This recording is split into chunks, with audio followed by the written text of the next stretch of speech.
gosto muito de uma canção, e essa música é o Daniel Sasser, ou Davi Sasser, com a Simone, da dupla Simone e Simaria. E eles cantam lindamente juntos, e um dos trechos que mais me empolga diz assim: Deus que não é homem para mentir. Isso é realmente esplendoroso, espetacular. E essa é uma verdade absoluta, querido. Mas aí surge um questionamento: será que Deus muda? Será que Deus, ao longo do tempo, muda? Existem algumas vertentes religiosas que sugerem que Deus mudou, que no Antigo Testamento Deus é mau, punitivo. No Novo Testamento é uma versão de Deus mais compreensiva, mais amável. E se você olhar as Sagradas Escrituras de forma desatenta, extraindo o texto fora de contexto, você pode justificar qualquer coisa. Se você tirar o texto do contexto, a confusão está armada. Uma anedota muito simples diz que um homem tomou a iniciativa de colocar em prática tudo aquilo que estivesse escrito na Bíblia, o que seria absolutamente extraordinário, não fosse o método que ele decidiu. Então ele optou da seguinte forma: ele iria abrir a Bíblia aleatoriamente, colocaria o dedo e em cima da passagem que parasse o dedinho dele, ele iria colocar em prática o que estava lá. Então ele folheou a Bíblia, fechou os olhos e apontou o dedo. No momento que ele colocou o dedo, estava escrito: e Judas foi e se enforcou. Ele falou: não, peraí. Abriu a Bíblia de novo, folheou e colocou o dedo novamente em uma outra parte. E quando ele tirou o dedo para ver o que estava escrito, disse: e vai tu e faz o mesmo. Aí numa terceira vez ele folheia a Bíblia e coloca o dedinho novamente. E lá estava escrito: e o que tem que fazer, faz depressa. As Sagradas Escrituras, ela contém texto e contexto, tese e antitese. Não deve ser lida de forma aleatória, porque nós teríamos base para fazer tudo aquilo que a própria Sagrada Escritura diz que não devemos fazê-lo. Texto e contexto.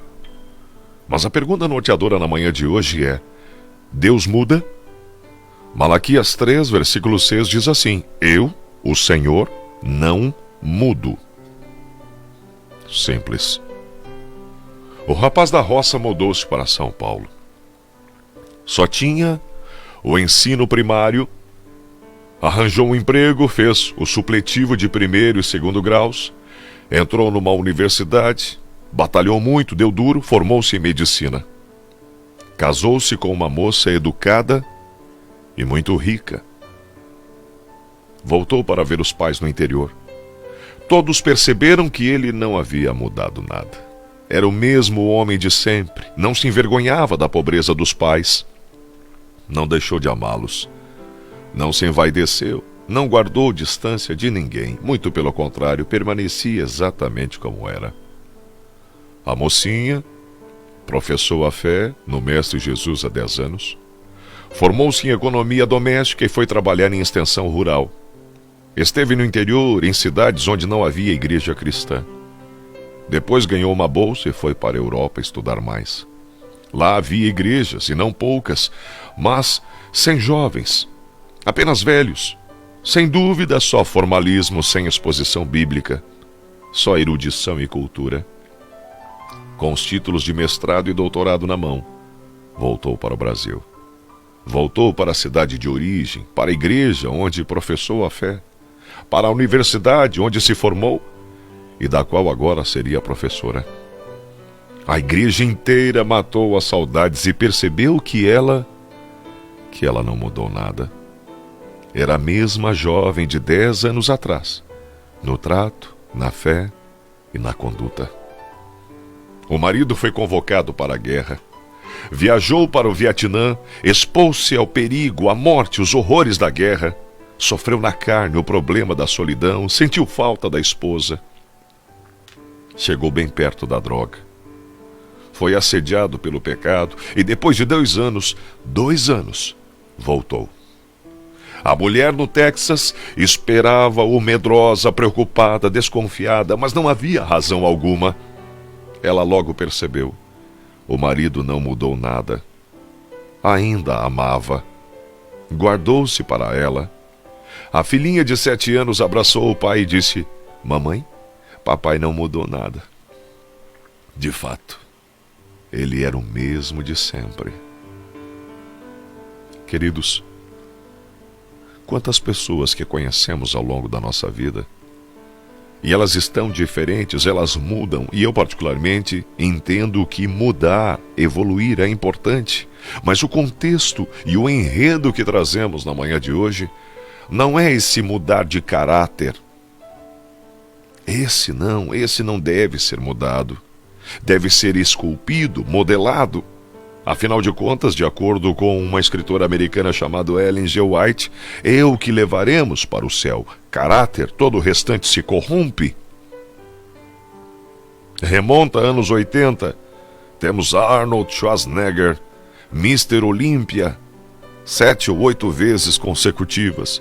E hoje, pesquise na internet como está Arnold Schwarzenegger. Velho. Todos estamos passivos a esse fator chamado tempo. Mas somos convidados a não mudarmos na essência. Jesus foi assunto aos céus.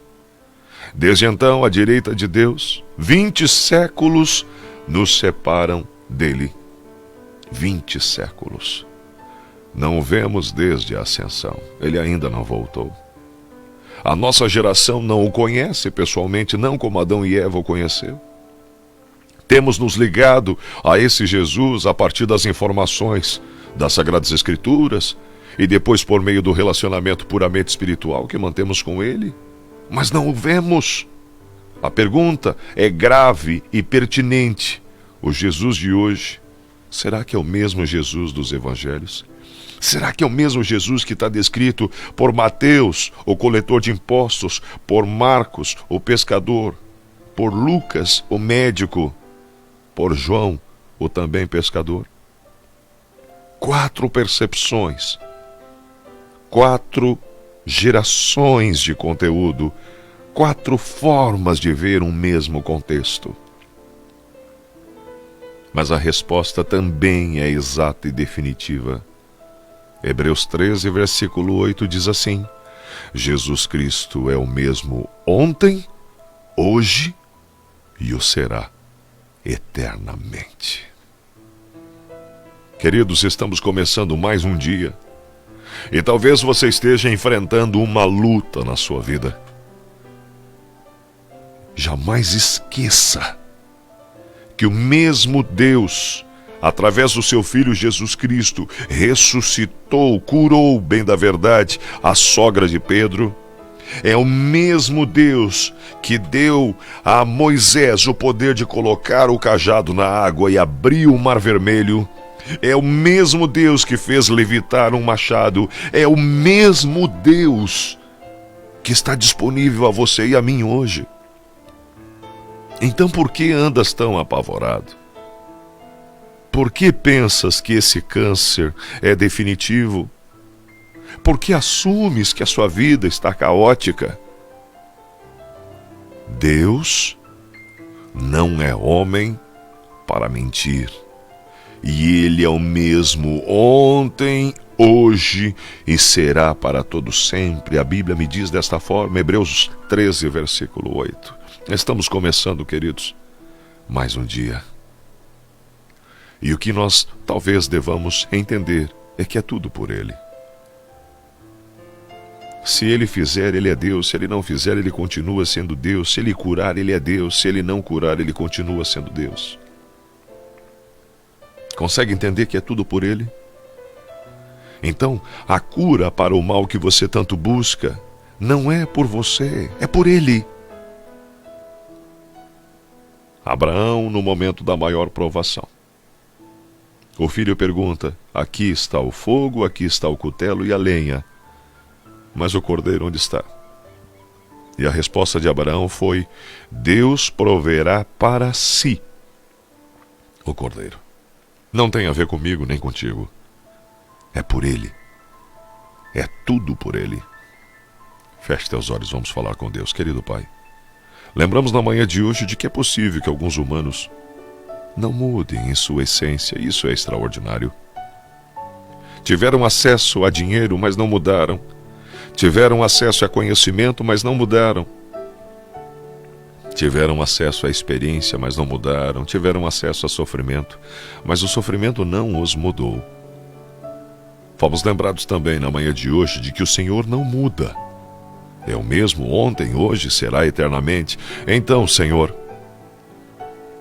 o mesmo poder que abriu o Mar Vermelho está disponível para nos levantar dos leitos do hospital. O mesmo poder curador, transformador, mantenedor está disponível a nós hoje.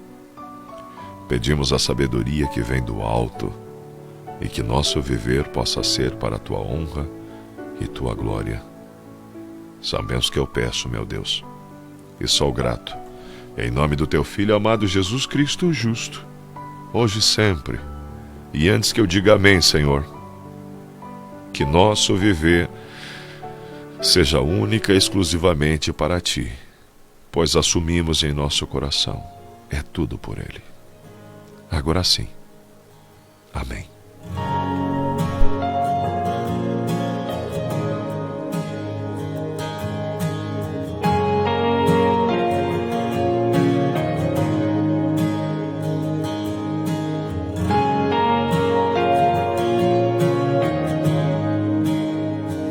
Os céus proclamam as obras do Eterno, galáxias cantam de sua imensidão.